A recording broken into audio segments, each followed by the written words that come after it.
Hava bugün yine soğuk.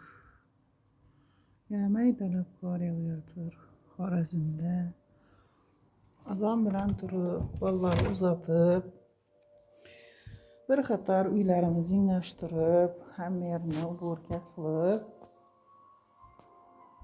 ana ikki qara ko'zim o'tiribdi. Tezor ko'rib. Eng yaxshi sevimli narsa bular tezor ko'rish. Tezor ko'rib o'tiradilar ikkalasi ham.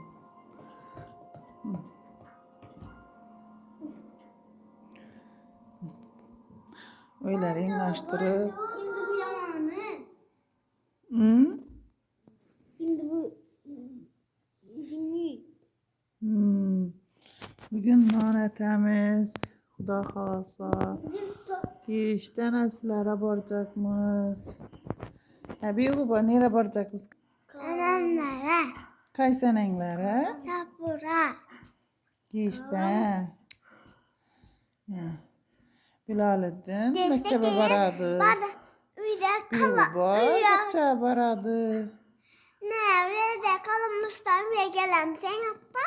Ne var kızım? Ben kalamam. Kamisa. Kalamam.